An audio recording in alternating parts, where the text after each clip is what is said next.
hello there. Welcome to Football Everyday. In the studio with me, we've got the usual crew, Sean Orange, Brian Martin.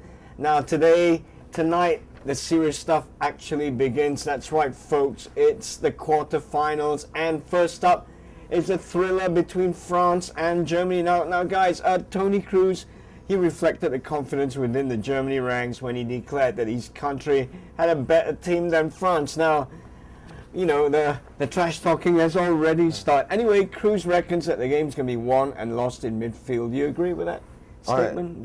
I would say the midfield will certainly come into play quite a lot. I can understand why Kroos is going off that angle. Yeah. I think Germany are looking to win this one quite comfortably, actually. Yeah. France have, as we know, played quite nicely, but I think Germany, I think they got it in them to actually do some serious damage. Yeah. Okay. Yeah. Well, speaking of the German midfield, Brian, now, Loh, he's been under a bit of flack for his persistence with Philipp Lahm in midfield now, but he's expected to stick to his guns. So that means Lahm flanked by Kroos and either Schweinsteiger or Khedira. Now, do you reckon that's enough to take out the French midfield? Quite tasty themselves, you know. Yeah, I don't think Loh is going to actually change his mind at the last minute and go with a three-man midfield of Khedira, Schweinsteiger and Kroos. I think Lahm is there purely as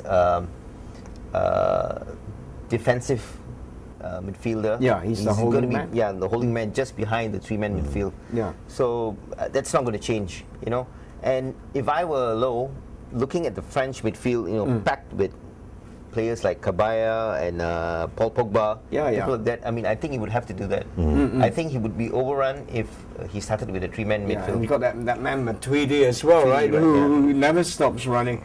Now, Sean, mate, France, now they've been quite enigmatic this World Cup. You know, everyone remembers South Africa 2010, the trauma, the sheer embarrassment that the French team actually caused. But this time round, it's been all calm, quietly efficient. Do you think they've got what it takes to overcome the Germans? We're talking about shades of '82 here, Sean. Yeah, I think the answer to your question is yes. They have got it, enough in them to beat Germany. Yeah. But then the question would be, will they beat Germany? I don't think so. Yeah. I think. I mentioned '82 because that French team were ever so close. A lot of people watched that classic World Cup match. Actually felt that France were on top. You know? Well, I think you should consider 2 points here. One is Deschamps' 2 press conferences he held over the last couple of days. Yeah.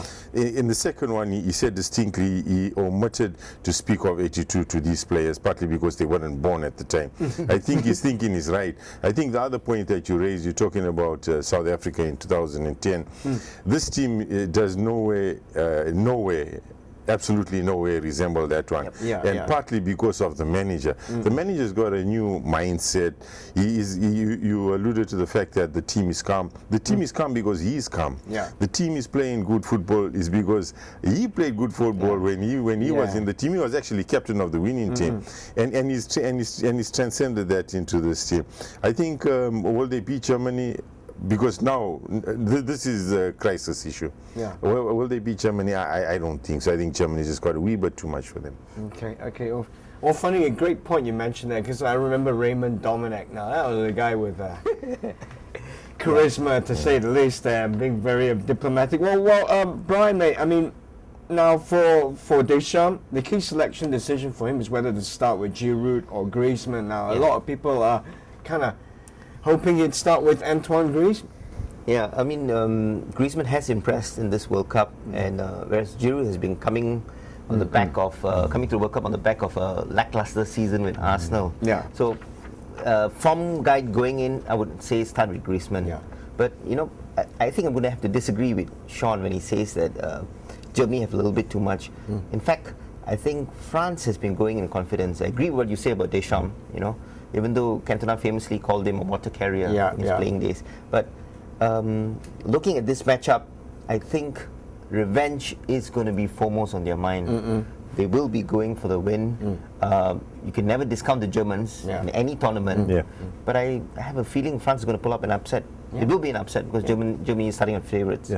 I have a sneaky feeling they've been watching that '82 game in the French camp. You know what I mean? Anyway, German grit and precision against French flair, all will be revealed tonight. Now we're going to take a little break. When we come back, we're going to preview the second quarterfinal kicking off early this morning between Brazil and Colombia. So keep it locked right here in Football Every Day. Yeah, man. Yeah. Good stuff. All in or nothing.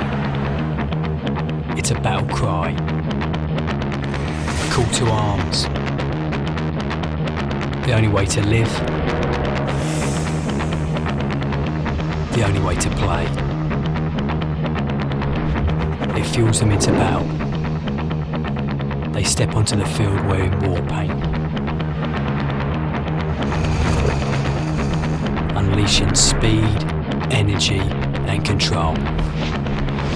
Bearing the marks of those that know there is only one way. Hunt or be hunted.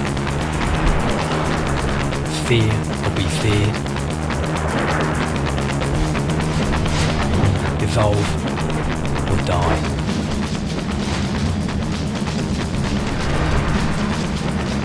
Black or white.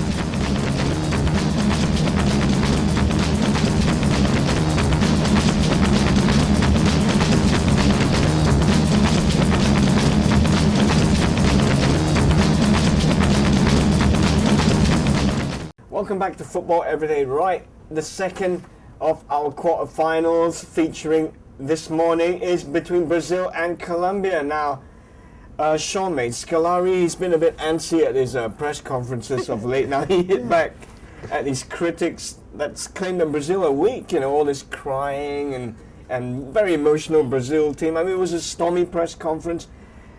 Says to me that maybe the strain's starting to show there, Sean. Yeah, I think the pressure is there, is building up. Yeah. But you'd expect that, Zach, because Scolari is he's the head of the home team. But I think we shouldn't also forget the fact that Scolari has actually won this cup before, and he knows what to do. He knows how to do it, and all I think he's doing at this stage is just kind of trying to bring in a sense of peace into his team by being aggressive towards the media, so that the focus is on him. Yeah. Wow. Well, yeah, to a certain extent. But I tell you what, Scolari is. You'd have to admit that he's at this World Cup. He's probably one of the better managers you got. Yeah. Well, you know, I mean, his tactics aside, but we'll get into that later. Now, Sean, man, Scolari continues to face a lot of legitimate questions, in my opinion, as to whether he's either A, too reliant on Neymar, B, what's Oscar actually doing so far wide, and C, Fred. I mean, let's start with Fred, you know? I mean, why is he at the World Cup, and what does he actually do? Actually, I have to take exception to what Sean said. I don't think Scolari is one of the better managers in this World Cup. I think the performance of the Brazilian team has borne that out. Case in point being Fred. You look at the Brazilian team, they've got three strikers, Fred, Hulk, Neymar. It's only Neymar. Neymar is probably the only recognized striker. Fred should have been dropped not only from the team, from the squad.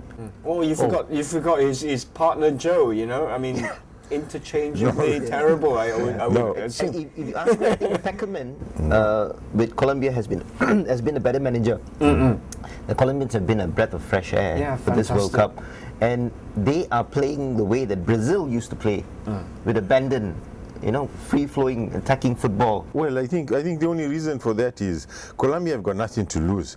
Brazil are they're the host nation. They're the favourites to win the trophy. So Colombia are going to be thinking, what? So all we have to do is just go out there and go and play. And Almero alluded to the fact when he said that Brazil are a good team. And all he's doing is he's telling Brazil, yeah, you are better than us. But he also mentioned, they asked him, so you think we can beat Brazil? And he said, of course we can. So and that's their mindset. That's how they're going into tonight's game. Well, so beware, Brazil. Yeah, fantastic stuff, because Colombia are going into tonight's game with actually with a terrible record against Brazil. Check this out, guys. Of their last 25 meetings, the Colombians have won just twice, and their last victory was actually 23 years ago. Now, Brian, you know, you're talking about the Colombians, and we're talking about the Colombians that we've seen this tournament, free-flowing, full exuberance. Now, Daryl actually tagged this game as Neymar versus James Rodriguez. Would you agree with that? Yeah, I would. I mean, battle of number 10s. The personal duel here is who will win the Golden Boot. Yeah. You know, the guy who will win the Golden Boot is the guy whose team goes through from this quarterfinals. It's as simple as that. Yeah. What about Muller? No, I mean, if you compare both Neymar and James James Rodriguez, or James Rodriguez, yes. But if you look at Colombia, I think on paper they have the better strike force coming to this match. I mean, we mentioned Hulk, we mentioned Fred, we mentioned Neymar. We've also got to mention Rodriguez, Gutierrez, and of course Jackson Martinez. I think those three play really good football. I mean, and the way they interchange the passing, it's as if they are aware of where the other player is going to be without even looking. You know, the no-look pass. So it's almost telepathic. Yeah. Well, I'll tell you what, Sean, like, quickly, you know, Colombia, right, they're actually the team in form. You know, they won all 4 of their matches, scoring just 11 goals, conceding just 2. Now, quickly, this is really tight to call, but how do you see this one panning out? Well, actually, I've pinned Brazilian to win.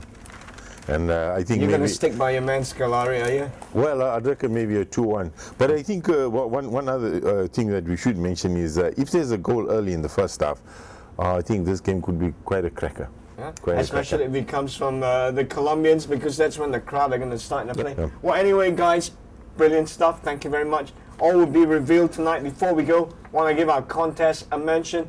Get your hands on some Adidas swag. Win yourself a pair of the latest Adidas Backpack footwear worth up to 800 ringgit. All you have to do is send in a photo or video selfie of yourself and your pals enjoying the World Cup. It's that easy. Send it to football@thestar.com.my. Now, we've had some excellent entries. We've got a couple of pictures here from Mr. Hang Ji Hong. Thank you so much for your entries there, good sir. This one's in tribute to Tim Howard's outstanding game, keeping goal against Belgium. Brilliant stuff. I love Tim Howard. Love those photos. Keep them coming in. So that's us done for today. Until next time, you've been watching Football Every Day.